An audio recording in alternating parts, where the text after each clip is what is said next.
Okay, so now we shall take up the third problem. In the first column we have taken 3-inch arch with point load. In the second column we have taken 3-inch arch with UDL. Now we shall take a 3-inch arch subjected to both point load as well as UDL. So here we have a 3-inch arch of 40 meter span. Central rise is 4 meter. It carries a point load of 120 kN at 8 meters from left support, and it also carries a UDL of 20 kN per meter at a distance of 6 meter from point B. So it is spread over a length of 16 meter from point B. So for this problem, we are supposed to find reactions, bending moment at L by 4 from A and B. Means we are going to find bending moment at a distance of L by 4 from A and L by 4 from B. Means we need to find bending moment at 2 points. Next, we are supposed to find normal thrust and radial shear at L by 4 from A. Means from point A at L by 4 means at 10 meters we are supposed to find both normal thrust and radial shear. So first we shall take up the reactions. So as we discussed earlier, so we can find the reactions using 4 equations. Among them 3 are equilibrium equations. The first equation of equilibrium is sigma h is equal to 0. It is nothing but summation of horizontal forces. Here we have two forces acting in x direction, it is HA and HB. So HA acting in positive x-axis, HB is acting in negative x-axis. So that's why it is HA minus HB is equal to 0, which indicates HA is equal to HB. Now coming to second equilibrium equation, it is sigma V is equal to 0. It is summation of vertical forces. Here we have VA plus VB which are acting upwards. Next, loads which are acting downwards. So here we have 120 acting downwards. Next, minus 20 into 16, 20 kN per meter. It is acting over a length of 16 meters. So it is 20 into 16 is equal to 0. So we get VA plus VB is equal to 440 kN. Next, coming to third equation, it is moment about A is equal to 0. So at a moment about A is equal to 0, so VA, HA and HB will become 0. We are left with VB, UDL and point load. So first let me take the point load. So it is 120 into 8 clockwise.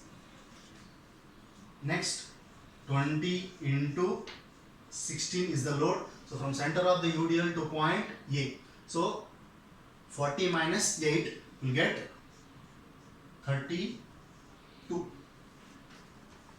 minus VB into 40 is equal to 0. So we get VB is equal to 280 kilonewton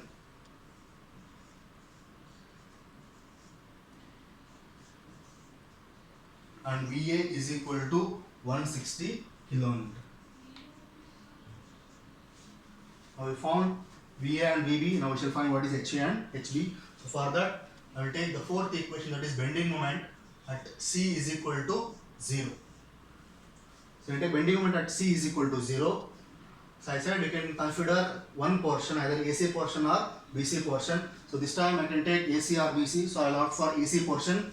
So if I take AC portion, so here I have VA into 20, from left side clockwise is positive, minus HA into 4, anti-clockwise negative.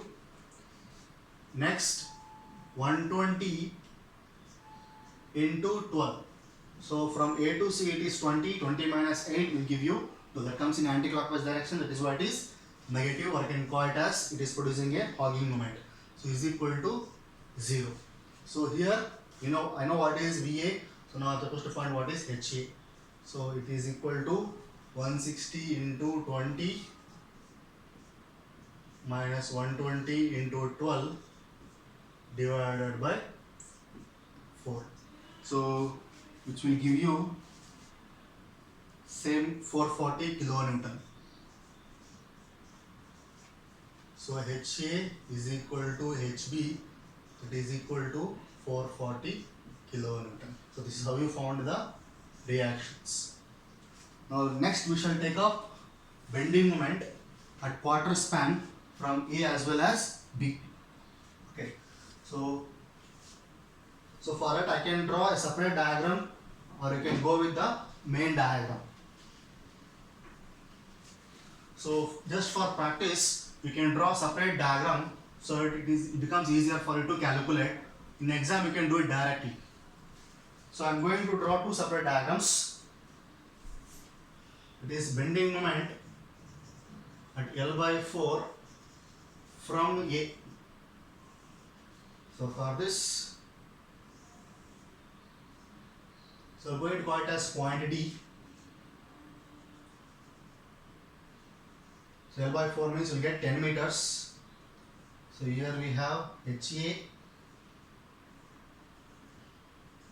VA. So when I say 10 meters, there is also 120 kilonewton in the picture. So I am supposed to find bending moment at D now. At L by 4 from A means, and I am calling this point as D. So if I can find bending moment at D, I am able to find bending moment at quarter span. So bending moment at D, see what we get. So we have VA into 10 from left side clockwise positive minus HA into YD. So I'll call this as distance as YD minus 120 into, so this is 8 meters. So remaining is 2. So it is also anti-clockwise direction. So in this equation I know everything except YD value. If I can find what is YD value, I can find what is bending moment at D. So for that we have the equation of parabola, that is Yx is equal to 4yc by L square into Lx minus x square. So just substitute the values, means at x equal to 10 meters, your Yx will become YD. Means in the above equation, if substitute x equal to 10, you will get a Y value which is equal to YD. So YD will become 4, so YC value is 4, span is 40 square into 40 into 4 minus 40 into 10 minus 10 square.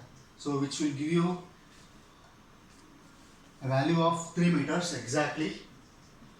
Substitute the above equation. So you will get bending moment at D as so 160 into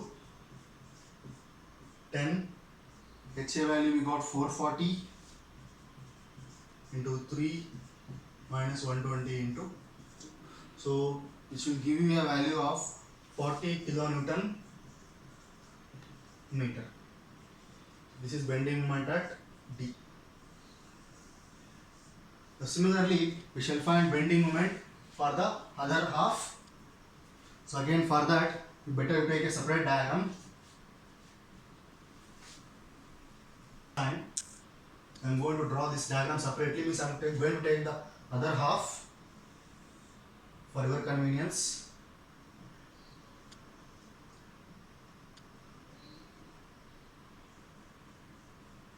Usually spread over a length of 16 meter, but what I want is only for 10 meters.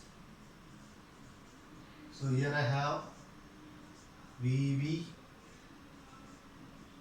HB.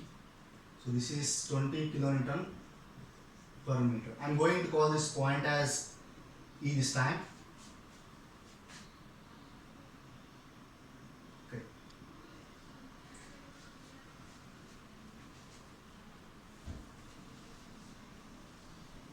So now bending moment at E. So equation will become VB into 10 meter, from right side anti-clockwise is positive, minus HB into YE, this is YE, which is equal to 3 meters, because parabola remains same, it is symmetrical parabola from either side at a distance of 10 meter, your value remains 3 meters. So this is 3 meter, I can write directly. Next, coming to UDL, we have 20 into 10 into 10 by 2 from center of UDL to point E. So here I know everything, just substitute the values and find out. So here your VA value, VB value is 280, HB we got it as 440, and this is 3, and here it is 2 into 10 into 5, which will give you a value of 480 kilonewton meter. This is how you are going to find bending moment at any given point. So remember, this is not maximum bending moment. This is not the maximum bending moment. If you want to find the maximum bending moment, you need to find it by taking at a section and again differentiating the bending moment equation. We get a distance x from which you can find the maximum bending moment. So here what you are saying here is not a maximum bending moment. It is simply a bending moment at a given point. Now coming to the last one, it is normal thrust and radial shear at L by 4 from A. Only this portion. So we can use the previous diagram which we have drawn.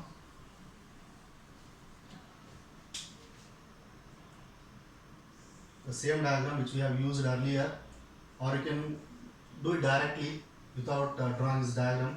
But if you draw this diagram, it becomes easier for you to analyze. If you are confident, you can go with the main diagram directly, without any problem.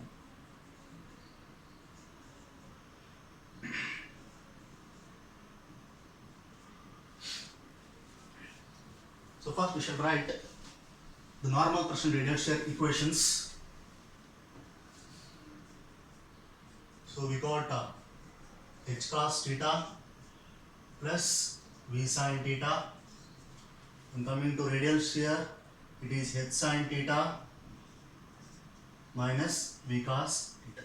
So first we shall find what is h and v, then we can discuss about theta. So here h is summation of horizontal forces. Here we have only one, which is nothing but HA. So HA we got it as 440 kilonewton. So coming to vertical forces, here we have two. It is VA minus 120. So VA we got it as 160. So 160 minus 120, we will get around 40 kilonewton. So the question is about theta. As I said, so we have the equation of pi out is 4yc by L square into Lx minus x square. On differentiation of this equation,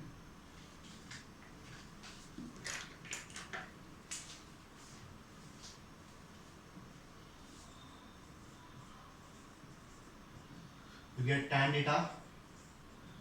It's nothing but 4yc by L square into L minus 2x. Okay. Substituting the values, we have 4